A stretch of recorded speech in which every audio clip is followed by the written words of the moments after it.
Great to see you. Hello there and welcome to Herman Manyora's YouTube channel. My name is Jadel Kabir. I'm so glad that you've joined us once again for this political conversation. I'm here with Prof. Great to see you. Looking at what the Interior Cabinet Secretary Kipchumba Murkomen said over the weekend, that this Ruto must go chants, these people that are typing hateful messages towards the president as young people, just young people struggling with mental health, abusing a lot of drugs. It is not that the same people are not the ones that are shouting Ruto must go, are the ones writing on social media. You've said you have the pulse of the country, unakwanga ground, you're also in the university, so you talk to a lot of young people. Is this the case? Are we struggling that badly with mental health? Let's start, first of all, with mental health. Mental health is a reality we live with today. It is a challenge. And if we are not careful, it will get out of control. Therefore, it's not something to be brought in this kind of discourse Murkomen is bringing. He's joking with a very serious issue. Number two, Murkomen is talking about the prevalence of mental health. He's part of government. What is government doing about mental health? Let's start there. What is government doing about mental health? What is government doing about mental health? Which is a really challenge today in this country. He's only bringing it in for politics. And therefore turning a very serious issue into a political joke. He can't be forgiven. Those who understand the state of mental health in this country cannot forgive Murkomen. No, they cannot. They cannot forgive him. Now ask you a question because I've forgotten. My question is this the case? The young people, because you're on the ground and you know young people and we are here young people, is this the case that when we see social media hatred towards the president, it's simply because we are struggling with mental health? Jadel, and by extension, fellow Kenyans, all these chants throughout history have been dismissed by the rulers. But the same chants have swept the rulers out of power. So there's nothing new. People always dismiss this, but the same things dismiss them out, push them out of power. So Murkomen is just a companion of history. He's just doing what everybody else does when they face such. Instead of facing the challenge, instead of looking at what issues people are raising, they always dismiss until the torrents of Ruto must go sweep them out of power. It's so predictable. And Murkomen has gone to school, he's a lawyer. The same CS is also... He should know, because I'm not teaching Murkomen. He could not reach where he has reached to the point of teaching at university and doing what he has done without knowing what Manyora is saying is true. You know, they have what did people like Mario Antoinette in during the French Revolution do? These days, these things are simplified by Google, Wikipedia. Just read about the French Revolution. Read about the Russian Revolution. Read about all these revolutions in the world. All of them, without exception. All of them. Arab Springs, all of them. The warning is always there. The writing is always on the wall. Like the one Kindiki talked about. Is it many, whatever it was? Yes. It is always on the wall. But everybody ignores. So you can call our young people mad if you wish. There's no problem. You can call them drug addicts and alcoholics. You can say they are mentally disturbed. But there's a small book by a play by the late Francis Imbuga, Betrayal in the City. And there's a line there, when the madness of an entire nation disturbs a solitary mind, it's not enough to say the man is mad. When the madness of an entire nation disturbs a solitary mind, one person, it's not enough to say that person is mad. Yeah. It is the entire country which is mad. the madness of a whole country affecting one mind, can you say is mad? So if what's going on in this country is leading our children into alcoholism and drugs, the interior CS should be concerned. You said what policies is he putting in place to ensure that drugs don't kill our young people? It is so annoying for Murkomen to talk about drugs when those of us who know this country know foreigners have a field day destroying our children with drugs. These Nigerians all over this country selling drugs to our children. Why can't he arrest them and have them deported first? You go to Coast. Let me tell you, a few months ago, there was a funeral in my place in Luombe. After that, Kariba, now that you know Luombe, from after you finish my hapo kwangu, kale Kariba ukielekea pia kwa Mwembe huko. Let's not say many things. Immediately after the Kariba, on your left, there was a funeral there of somebody, and the body had been brought from Mombasa. Do you know, I watched in horror. The people who had brought that body, they were just on the road injecting themselves. The state of drugs in this country, in our schools, especially at the coast, Murkomen shouldn't be talking what he's talking about. He should swing into action. Let's see action. There's a video doing the round about somebody in Vietnam, from Vietnam, being intercepted by the police or whoever they are. Yes. Wanatoa kitu nywele iko drugs inapatikana huko. I don't know whether you have seen that video.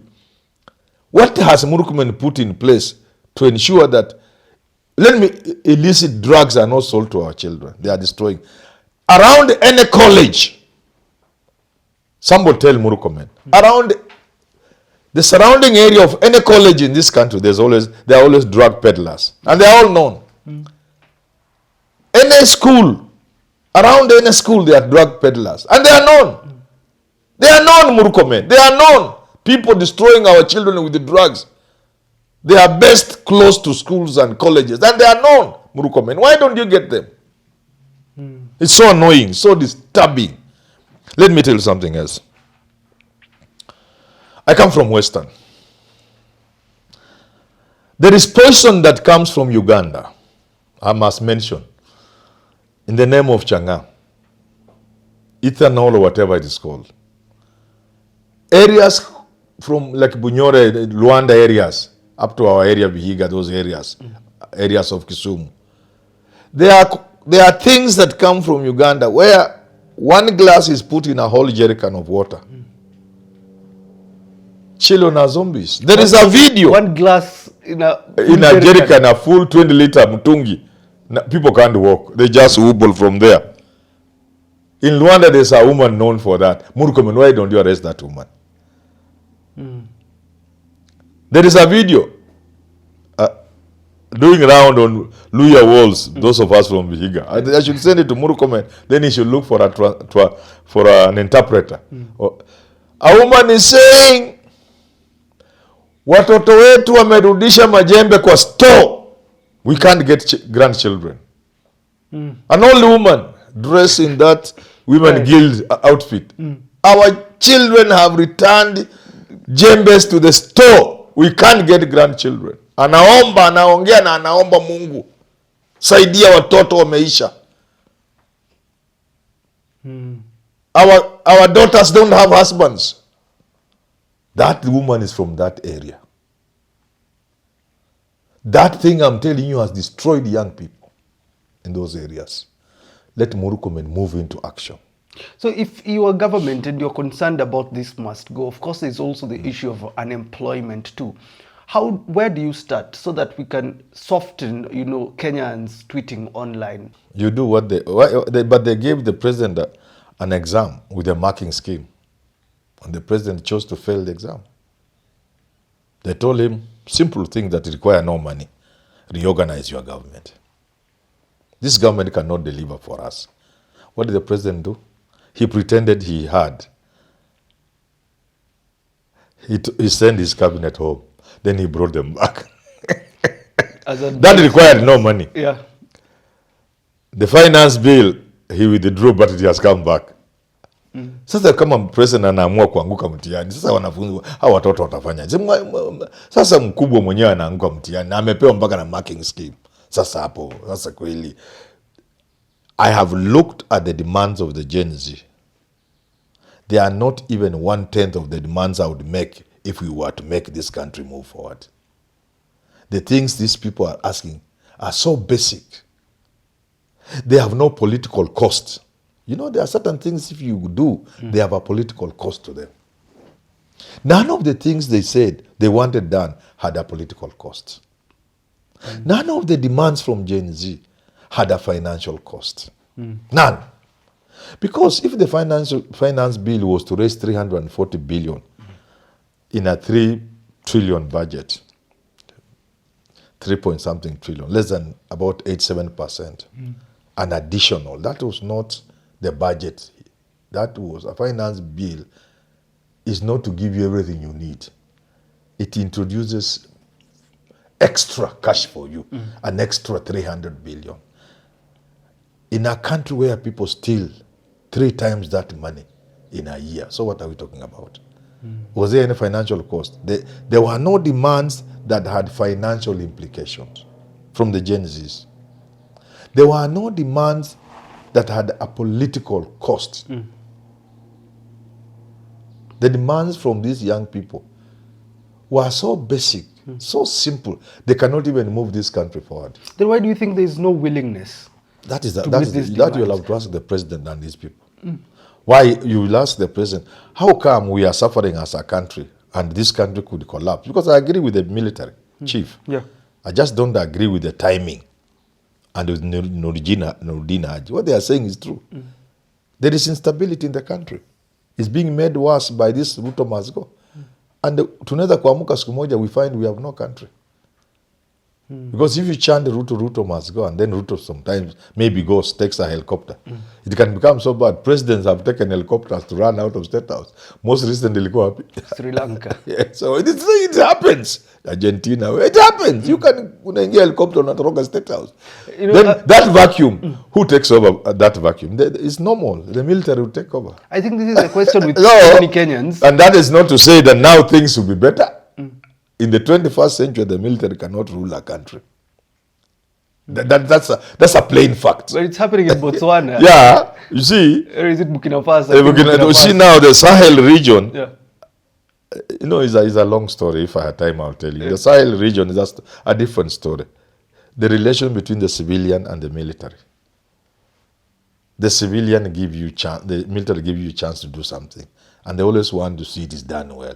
At some point, it gets to a point where now these guys can't change anything. Let's take it ourselves and see. That's what happened in the Sahel region. It is a well thought out military takeover. It's not just guy coming from the barracks and taking over. It's not just people making the situation so bad like in Sudan and sometimes in Egypt that the military must take over. No.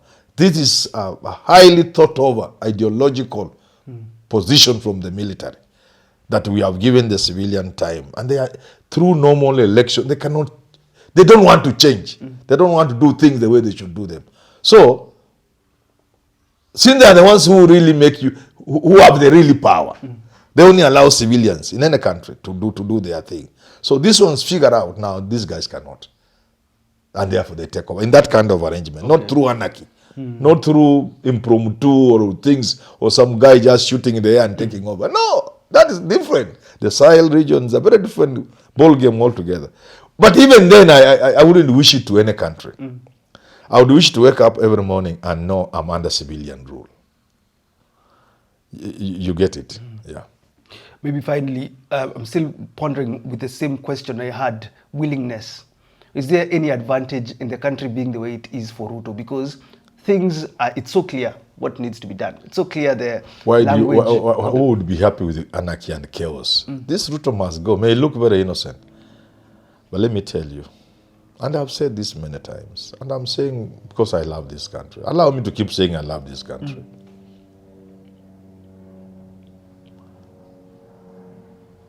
Countries that go up in flames. Countries that go up in flames do not go up in flames because something bad has happened. the underlying causes are always there. The pain is always there. The Russians had always been serfs for centuries.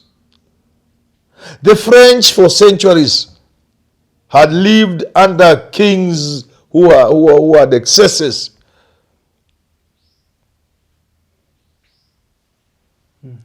The Reformation in the Catholic Church did not happen because something had happened for Martin Luther King to now react to.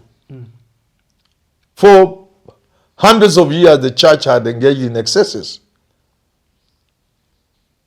So what am I saying? I'm saying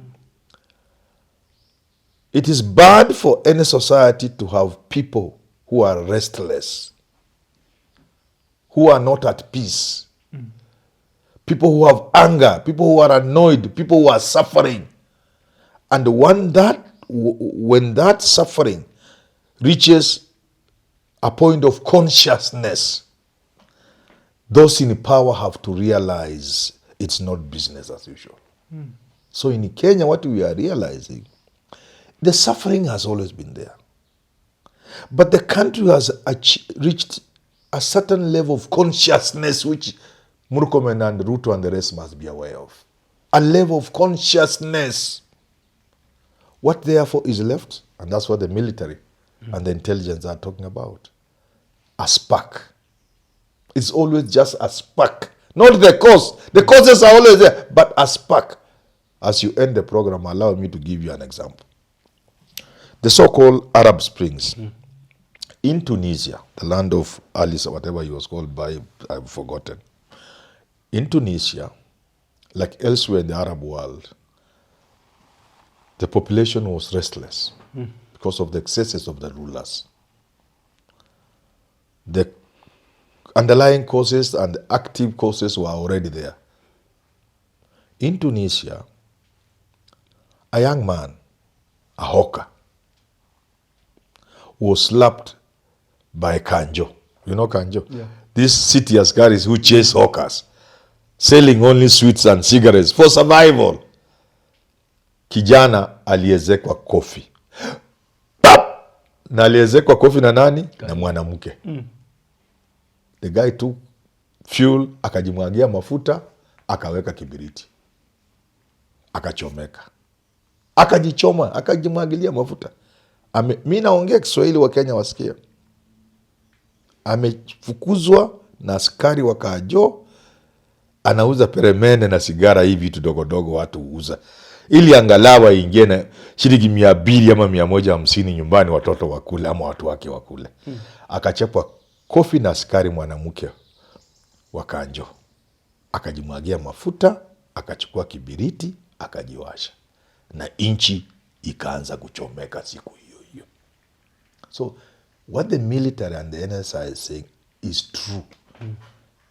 The timing is wrong, but it is true. It's not good for a country to be in a state where we are. Ruto must go every evening. It can take a very small thing. Like when people are saying, oh, in a club, Ruto, then somebody punches another one. And then the crowd descends on him, God forbid, and even kill him. And then it turns out he's a Kalenjin, for example. And then people are banning people in Eldoret, and the country is on fire. That's what the intelligence is telling Kenyans. It's a situation you don't want to play around with. But the same intelligence must also tell the president, what is it you can do to ease the tension in the country? Because this tension is not good for anybody. It has never been good for any country, for any society. Because it only waits for something small to happen. Then the question is, why isn't the president taking necessary actions to ease this tension? He should. That is the question we need to ask the president. We pray, we keep praying for him. That the God he serves, the God President Ruto prays, may open his heart. The God he serves and prays may open his eyes. And to President Ruto, we can only say, let the people go.